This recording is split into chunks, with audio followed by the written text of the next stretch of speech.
Thank you for joining us for this episode of This is Getting Old, Moving Towards an Age-Friendly World. This 10-part series is sponsored by AARP's Community Challenge Grant and George Washington University's University Seminar Series, and is brought to you by Melissa B., PhD, in collaboration with GW Center for Aging, Health, and Humanities. Welcome to This is Getting Old. I'm your host, Melissa Batchelor, and today I will be sharing a recent initiative that I've been working on with some colleagues called the AARP Age-Friendly Social Innovation Challenge. This is a 10-part special series, and today we'll be talking about part 3, which is civic engagement and employment. This 10-part series is related to several regional events that we've held at the George Washington University Center for Aging, Health, and Humanities, and it's a series of outcomes of collaborative projects with 5 age-friendly municipalities and our multi-sector partners. So in a nutshell, the morning session was spent learning about design thinking, and then participants were paired by domains of interest. These domains are reflective of the World Health Organization and AARP's framework for age-friendly cities and communities. And as I said earlier, this episode is focused on civic engagement and employment. So civic engagement as a concept includes connecting with others in your community, serving, and giving. So any activities like volunteering, charitable giving, to even voting in presidential and local elections. And self-employment is self-explanatory as a concept. But if you haven't heard of the Age-Friendly Employer Program, you can check it out through episode 58 with Tim Driver, who's the founder and CEO of Age-Friendly Ventures. And I'd also recommend checking out episodes 90 and 91 with Larry Samuel, who's referenced in the presentation that will soon follow. And he was our afternoon keynote speaker for this event. So in order to focus the group's thinking and problem solving, a scenario was designed by our design thinking team. From there, the group could talk through different ideas and come up with some solutions to present to the bigger group. The participants included university students from the DC metro area, older adults, and local leaders who live in the region and work in the age-friendly space. So as you listen, you may have an idea for a solution or know of a program that would help older adults and or their families who are facing similar challenges. Please add your comments below this video. We'd love to hear from you. So now let's listen to the scenario and the solution that this group came up with.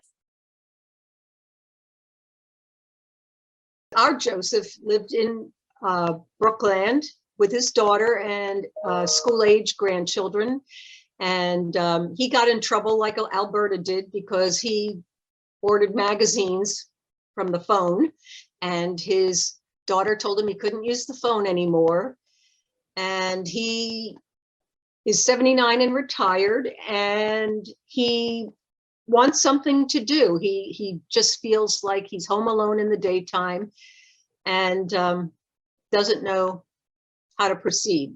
All right, so the programs to connect people to civic engagement and employment opportunities already exist.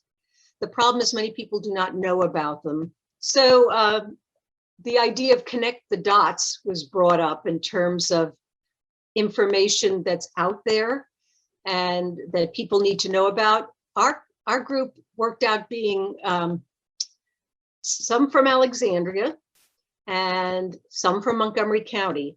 So we both agreed that within our jurisdictions, there are a lot of resources. The challenge was reaching our target audiences with info about civic and employment opportunities.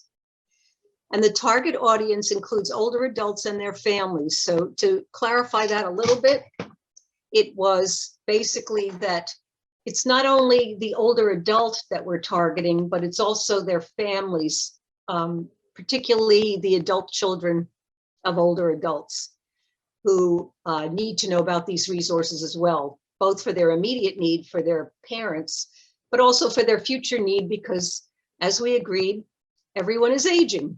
So they'll need that information at some point. So innovative solution. On the national level, promote a nationwide initiative creating awareness that civic engagement and employment opportunities for older adults exist and are important to their well-being. I think this ties in a little bit with what Larry said about public service announcements, creating this messaging. Positive messaging, looking forward to engaging during these years. As some people put in the chat, consider the alternative. Work with organizations that already reach these audiences, such as Medicare, insurance companies. Unite Us was one example that's run by United Healthcare that Mary Lee is familiar with. Social Security, 311 Information Service, and that includes 211 as well, as mentioned earlier, villages, national associations, business retirement programs, chambers of commerce, and RSVP, which is AmeriCorps Seniors RSVP. And the retirement programs, just to clarify, this is connecting with businesses who are working with preparing their retirees to retire and being able to give some messaging about the what's next.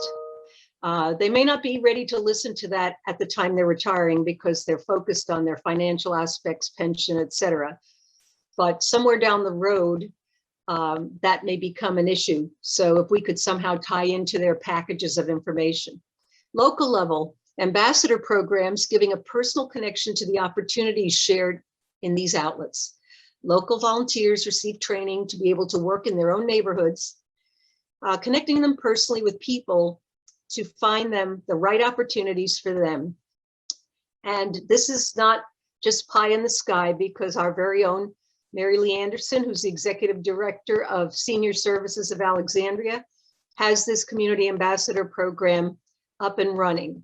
The point she made that's not on here is that there needs to be an understanding that this can be a successful volunteer program, as she has proven, but she feels strongly, and the others did too, that they do need a staff person, a paid staff person, to be able to support these volunteers.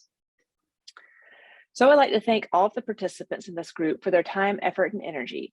In this scenario, the group focused first on building awareness about local volunteer and employment opportunities by creating a national awareness campaign. And this could range anywhere from creating a website repository to using public service announcements.